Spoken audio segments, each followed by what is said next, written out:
मैंने कोई नई बात तो नहीं बताई, सबको पता है, सुनी सुनाई बात है, बहुत पुरानी बात है, सब जानते हैं। एक दिन समाप्त होता है, सबको पता है, लेकिन फिर भी हम ऐसे जीते हैं जैसे मानो अभी कुछ भी हमारा समाप्त नहीं हुआ। यक्ष ने युधिष्ठिर से यही तो पूछा था। बहुत बहुत धन्यवाद बाबूजी, 100 रुपए देकर के सम्मान करते हैं। और क्या कहा था, बताओ युधिष्ठिर, संसार का आश्चर्य क्या है? तो युधिष्ठिर ने कहा था, यक्षाचार्य, संसार का आश्चर्य है मृत्यु। सब जानते हैं कि जन्म लिया है तो मरना भी पड़ेगा, लेकिन इसको मानते नहीं। और देखो, जिन्होंने माना है ना, उनके जीवन को उठा करके पढ़ना। आपने एक नाम सुना होगा, वो नाम क्या है? लाल बहादुर शास्त्री जी का नाम सुना होगा ना? लाल बहादुर शास्त्री जी का जीवन जरा देखिए, ऐसे जिया था जीवन। वो जानते थे कि आज जो समय बीत गया है वो पुनः आने वाला नहीं। एक बार उनके पास एक मित्र पहुंचे और मित्र ने कहा, मित्र, शास्त्री जी, 100 रुपए की आवश्यकता है। उस समय 100 रुपए छोटी कीमत नहीं होती थी, नहीं थे शास्त्री जी के पास। हाथ जोड़ करके कहा, क्षमा चाहता हूं, आपकी सहायता नहीं कर सकता। जैसे ही निकला घर से, पत्नी ने पीछे से आवाज दी, शास्त्री जी को, अपने पति को कहा, सुनिए, आपका मित्र बड़ी आशा विश्वास के साथ में आपके समीप आया था, उसकी सहायता कीजिए। शास्त्री जी ने पत्नी से कहा, सहायता तो करना चाहता हूं पर असमर्थ हूं, नहीं कर सकता। क्यों? मेरे मित्र चाहते हैं 100 रुपए और मेरे पास नहीं। तो शास्त्री जी की पत्नी ने कहा, बुलाओ अपने मित्र को, मेरे पास 100 रुपए हैं, मैं आपको देती हूं। आप जानते हो, महिलाओं में एक विशेष गुण होता है बहनों, वो कहीं ना जोड़ तोड़ करके कहीं से रख लेती है। बात तो अच्छी है, पर जैसे आज शास्त्री जी की पत्नी ने पति का वहां पर सम्मान बढ़ाया, मान बढ़ाया, तो बोलो, इस विशेषता का परिचय हमें भी मान सम्मान बढ़ाने में देना चाहिए या नहीं देना चाहिए? ऐसे नहीं कि जब समय पड़े, मुसीबत पड़े पति पर, तो बोले पीछे कदम खींच जाए, बोले हमारे पास कुछ नहीं है। और फिर जब नोटबंदी हो जाए, फिर बोले 40,000 रुपए पड़े हैं, बदलवा दो। मैं निवेदन कर दूं आपके समक्ष, वो ऐसी पत्नी नहीं, उनका नाम था ललिता शास्त्री जी। 5-5 रुपए के सिक्कों के रूप में इकट्ठे किए हुए 100 रुपए लाकर के पति को देती है। शास्त्री जी ने अपने मित्र को दिए, और जब मित्र चला गया, तब शास्त्री जी ने अपनी पत्नी से पूछा, देवी, तुम तो बाहर काम करने नहीं जाती, फिर आपके पास ये धन कहां से आया? इस बात को ध्यान से सुनना। ललिता शास्त्री जी कहती है, सरकार आपको तनख्वाह देती है 55 रुपए, और मैं 50 रुपए में घर का खर्च चलाती हूँ, और 5 रुपए प्रत्येक महीने बचा करके किसी मुसीबत में आने के काम आने के लिए एकत्रित करती हूँ। ये वहां से पैसे इकट्ठा हुए थे, और देखो आज काम भी आ गए। ये पत्नी का समर्पण था, पर कमाल हो गया। शास्त्री जी अगले दिन सरकारी दफ्तर में पहुंचे। सुन लेना, जो चाहते हैं ना देश बदलना चाहिए, ऐसे थोड़े ही बदलता है। दफ्तर में जाकर के शास्त्री जी ने चिट्ठी लिखी भारत सरकार को, और चिट्ठी में लिखा मैं भारत सरकार से निवेदन करता हूँ, प्रार्थना करता हूँ, मेरे घर का खर्चा 50 रुपए में चल जाता है, मेरी तनख्वाह से 5 रुपए काट लीजिए और वो 5 रुपए बोलो राष्ट्र के निर्माण में और उत्थान में लगा दीजिए। ये थे वो लोग जिन्होंने जाना है ईश्वर को और माना है मृत्यु को। और आज हमारी क्या स्थिति है? हड़ताल पर बैठे हैं लोग। हमने पूछा क्या हो गया? बोले तनख्वाह कम है। क्यों? क्या करे, मिलती नहीं। और निवेदन कर दूं आपके समक्ष, लोग कहते हुए सुने हैं मैंने, ध्यान से सुनना ये बात, अगर व्यक्तिगत घटित हो जाए तो कोई बुरा मत मानना।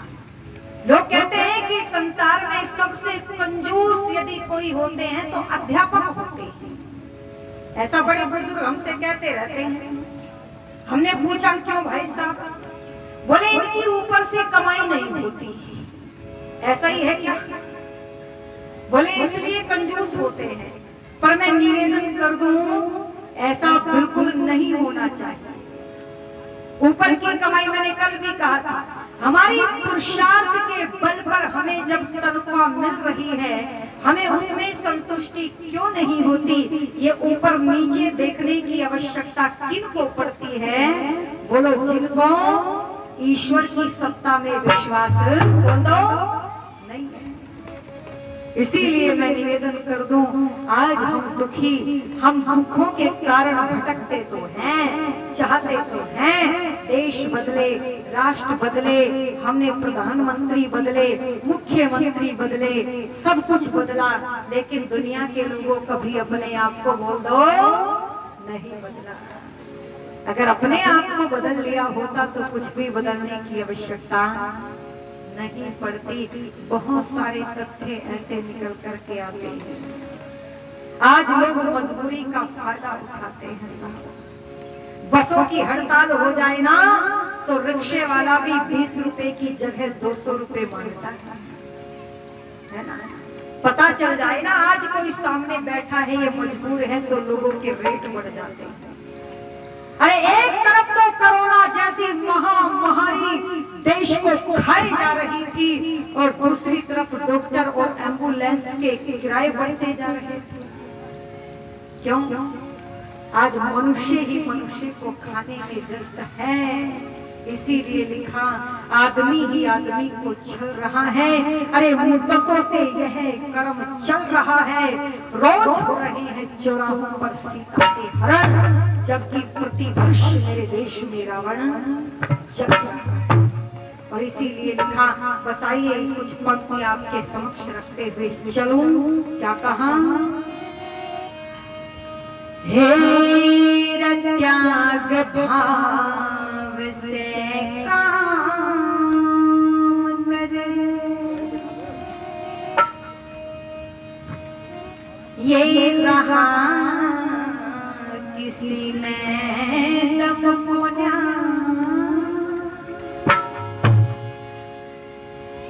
बोले भगत सिंह पैदा होकर पड़ोसी के घर में, मेरा बेटा तो विदेश जाएगा और इंजीनियर बनेगा, देशभक्त नहीं बनाना।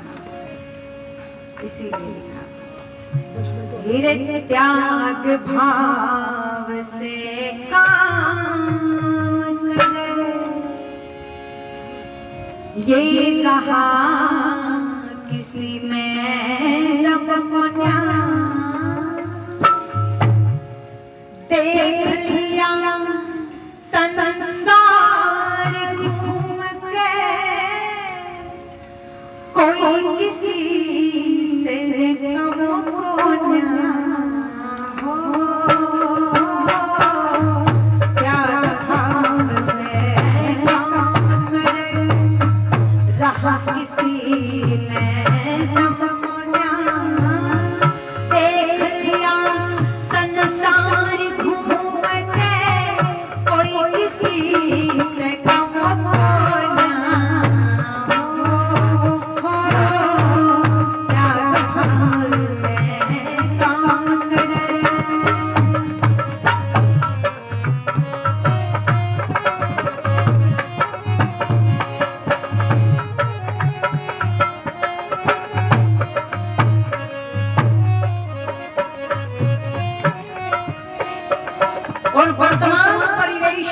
देखना क्यों है दुखी।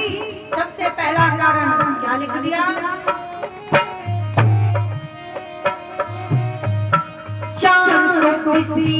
करे रात दिन सत्य धर्म को छोड़ दिया, लोक लाज और परंपरा की मर्यादा को तोड़ दिया, लोक लाज और परंपरा की मर्यादा को तोड़ दिया,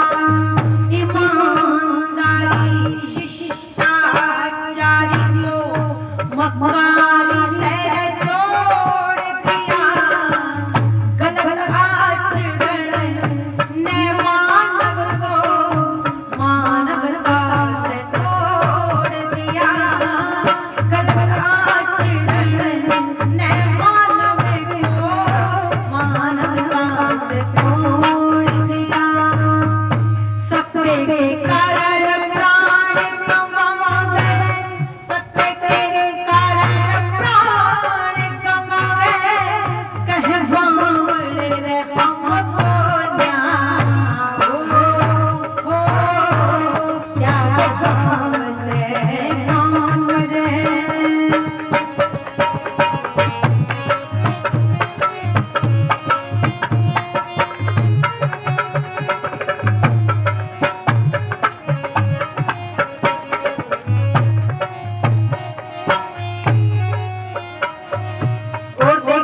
जिसको जब मौका मिलता है कैसे हो राष्ट्र का उत्थान, कैसे हो धर्म की रक्षा। क्या कह दिया, इधर देख लो व्यापारी भी रंग हल्दी में मिला रहा, कहीं दूधिया मजबूर दूध में पानी मिला रहा, कहीं दूधिया मजबूर दूध में पानी पिला रहा, कहीं ज्योतिषी पत्रे वाला।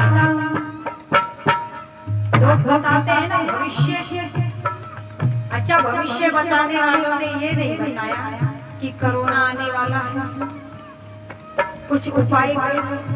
धन्यवाद बाबूजी का 100 रुपए देकर के सम्मान कर रहे हैं।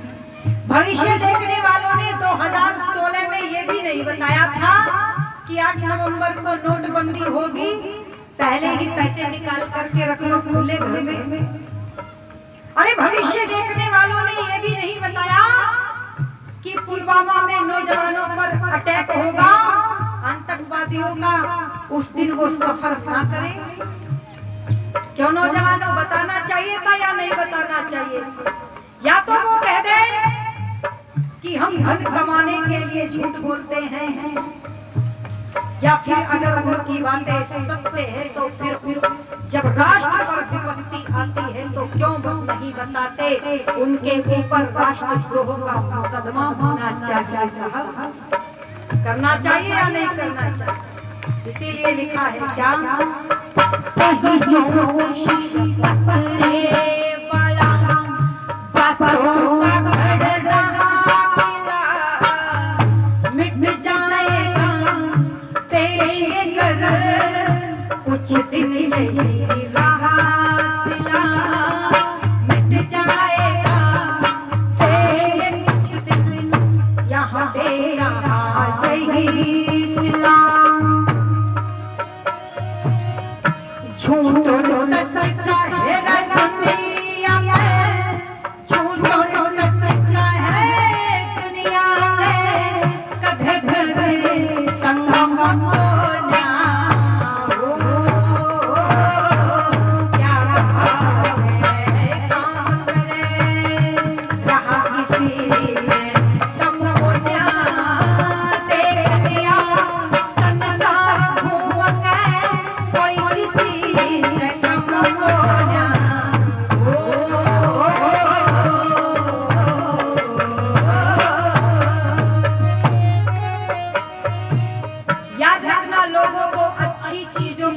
नहीं रही। दूध वाले को दूध देने के के लिए घर घर जाना पड़ता है और शराब खरीदने के लिए लोग वहीं पर पहुंच जाते हैं। ऐसा है या नहीं? अरे आज जूते शीशे के शोरूम में बिकते हैं और विद्या की पुस्तकें सड़कों पर खुले में बिकती है। इसका अर्थ है लोगों को जूतों की जरूरत है, विद्या की नहीं। और निवेदन कर दूं, आर्य समाज का सत्संग, प्रधान जी मंत्री जी घर घर जाकर के आओ आओ आ जाओ, यजमान बन जाओ, बोले कुछ देना पड़ेगा, बिल्कुल नहीं, कुछ भी खर्च नहीं होगा, घी भी देंगे, सामग्री भी देंगे, बस समय देना पड़ेगा। आ गए और यज्ञ समाप्त हुआ। खैर यहाँ तो अच्छे लोग देखो बैठे अभी तक, वरना यज्ञ समाप्त हुआ और यजमान बोले प्रधान जी बस चलते हैं, एहसान मानो इतना समय दे दिया।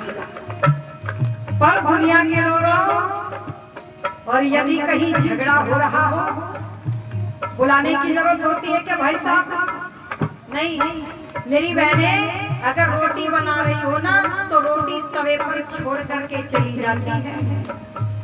और हम कहे चल बहन आर्य समाज में, बोले समय नहीं, आना तो चाहती हूँ संगीता पर समय ही नहीं है। मैंने कहा 1 घंटा सड़क में बिता दिया, वो लड़ रही थी, 2 आपस में तू देख रही थी, और अब तो एक और फैशन चल गया, वीडियो बनाई जाती है, ये आपस में टक्कर मार मार करके लहूलुहान हो गई, कोई छुड़वाए नहीं, वीडियो चल रही है वीडियो। ये क्या हो गया? ये तो मेरे देश की संस्कृति नहीं थी। हमारी बहन जी 100 रुपए दे करके गई, बहुत बहुत धन्यवाद। पर फिर भी धरती बची है किसके कारण? जिनके मूल में दयानंद बैठा है, और वो कौन है तो सुनिएगा।